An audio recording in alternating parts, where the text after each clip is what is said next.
Hi, Dr. Pelto here. I want to go over military foot injuries. This was at the request of one of my wonderful staff here in the office. They are in the military and they said, hey, doctor, would you be able to do something about military foot injuries? So I'm going to let you know where I got these resources if you want to look at them. I got a lot of them from online, but this was one of the best ones. It was a sports medicine article about musculoskeletal lower extremity risk injury in the Army population. And I will put a little link underneath this, this video so you can download that PDF. This is something that's an open access, so it's anyone can read. So if you want to learn more about it. But if you are a military personnel, you have some specific risk factors. And I'm going to go over some of these, and then we're going to go over some of the causes here in the next few minutes together. So first of all, there's high volumes of rigorous physical training, meaning marching around, boot camps, jumping, running, things like that. There's high running mileage, specifically if you haven't prepared a lot, meaning you may have been a couch potato in the past and you're at basic training and you're not running as much, and increasing the mileage very quickly has some specific problems.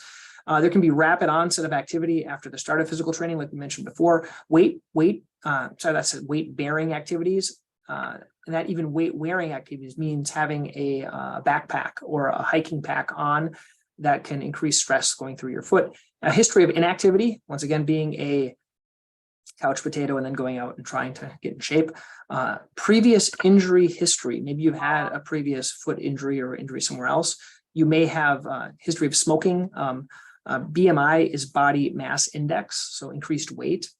Flexibility issues. Flexibility are something that can certainly affect it. And then depending on your foot type, high arched, flat foot. And then there's some injury prevention. I'm not going to go too much in detail because I'm going to be talking about the different diagnoses, but one obvious thing is to modify the military program. So instead of going all out, if you have a stress fracture or another problem, you can modify it, doing a little bit less activity. Staying healthy and staying well hydrated and well rested with a strict sleep regimen can really help you in terms of injury prevention. Keeping your toenails trimmed. There are a lot of toenail injuries, so having them trimmed and making sure your boots are the right size, make sure they're comfortable, making sure the boots are broken in. A lot of the boot problems can happen because they're new boots. You're not used to. Wearing socks, sometimes even 2 pairs for a long distance if you have room to prevent blistering. Using dry wick socks or socks that wick away the moisture, and then washing your feet daily and drying well between your toes, and then warming up before exercise. So let's go and talk about some of these more common military related injuries. This is a common one. These are blisters on your foot. You can see a blister in the back of the heel, a blister on the little toe, and a blister on the front. This is caused by a combination of wetness, usually due to moisture in the sock, and then a lot of friction or twisting or running, and that can cause a big blister. How do you deal with these? Well, this is you can pop the blister, leave this on, try not to de-roof it unless you have to, and then just give it time to heal. You may want to put something on top of this. If this is a real big one, you're gonna have to wrap this, something like this. A smaller one, you can pop it and you don't really need to wrap it. And also just be careful on the back of your heels. You want to put some type of protection on there. You can do a number of things. I had a patient recently that came in, they did a lot of hiking and they were having some issues. You can put moleskin. Moleskin is something that you can put on there. You can look up moleskin. You can do something called like Vaseline. There's Vaseline that you can put on the back to help reduce the friction. You can do body glide, and that's something else that reduces the friction. You can do something in terms of like a double sock on top of there, which I talked about before. Anything to reduce the blistering, and also just be careful that the shoe is the right size for your foot and it's not too tight or too loose. Sometimes a too loose of one can be just as bad as something that's too tight. Next thing is ingrown toenails. These can be problematic. I want to show a couple of different types. This one in the center is simply an ingrown toenail with some callus on the side.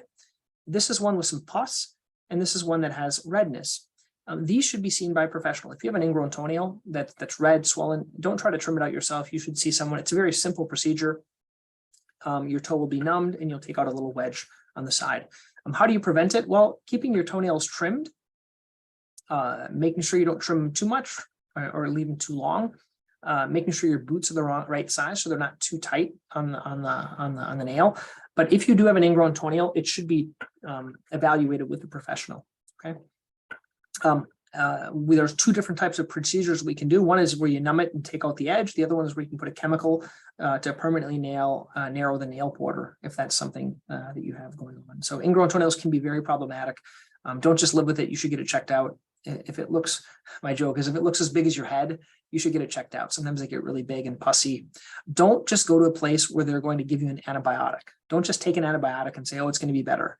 You really should see someone and have that nail removed, even more so than the antibiotic. You don't need an antibiotic normally, you just need the nail removed.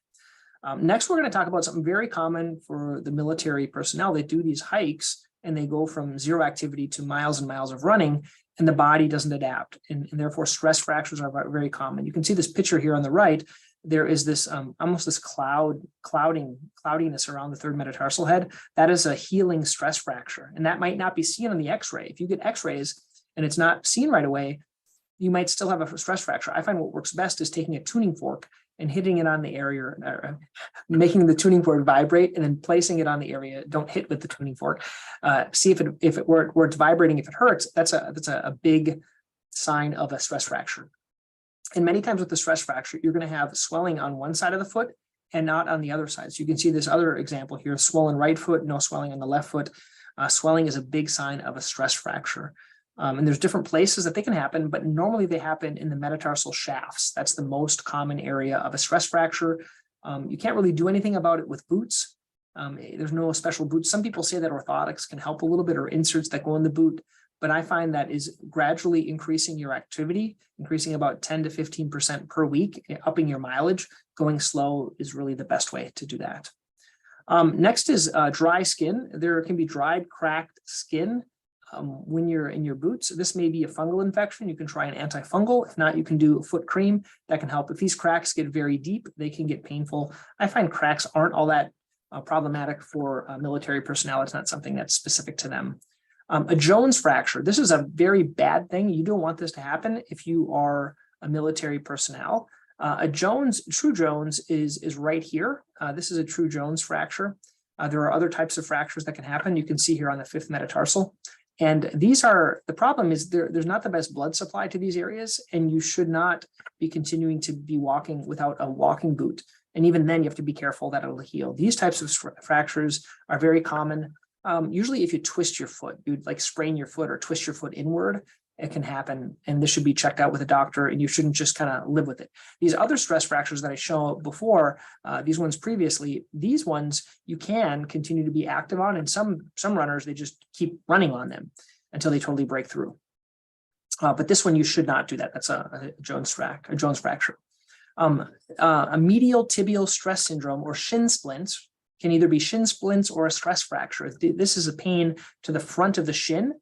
There's two different areas. It can be more on the inside or on the outside. The inside is called a posterior shin splint, and the inside or the outside is an anterior shin splint.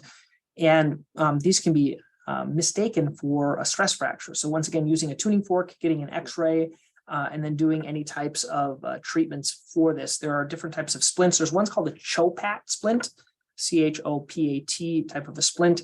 You can also do compression socks. You can do orthotics if you have a lot of pronation. That can make this worse. And doing really deep tissue massage in that area along with icing, that can help with shin splints. And then also some advanced treatments would be like shockwave therapy that we have in the office. But be careful of shin splints. How can you avoid this? Once again, avoiding the increased activity, avoiding the flattening of your feet if they flatten, and get new shoes for that. Ankle sprains are quite common in the military. Like I talked about before, if you do an ankle sprain and you cause a fracture, you can cause a fracture, but you can also, you're going to have swelling, you're going to have some redness or some bleeding that can happen. And there are different types of ligaments that can get injured. The most common is this one. This is the anterior talofibular ligament, and this is the calcaneal fibular ligament. These can both be injured. There's different type of grades of it. There can be a little stretched, which is a grade 1. They can be partially torn, or they can be fully torn. And those are happening on the ankle if you roll the ankle. So there's different types of ankle. You can either roll it inward, which is called an inversion sprain, roll it outward as an eversion sprain, or you can have a high a high ankle sprain. These should be checked out, especially if the swelling doesn't go down. If you're having pain, you're probably not going to be able to run. You should see someone for this. Wearing a boot, like a hiking boot, can help, or like a military boot, but you may have to get this checked out and see a professional. Fungal toenails, these aren't problematic. These aren't specific to the military, but they can cause the nail to fall off and get blood underneath it if they're too thick. But nail fungus is pretty easy to treat. Not all thick nails are fungus. This may or may not be fungus. You would take a sample. This tends to be a fungus. The best way to treat this, don't waste your time with the topical treatments. It's really the oral medication that's the best for this. That's what I would recommend for you. Lamisil, 250 milligrams. Take it for 3 months, and then maybe a little bit more afterwards. I would get a blood test prior, a liver function test. But I've never had any problems with the liver. I know everyone talks about how bad it is, and everyone says how all the topicals are so great. I haven't really found any good success with topicals or laser, and I have both of them in the office. I really think the oral still works the best. Okay. Here's athlete's foot. So for treating athlete's foot, there's a lot of different treatments. You can use topical antifungals that go in the arch of the foot, go on the bottom of the foot. And you can use a topical cream. You can use the oral antifungals as well.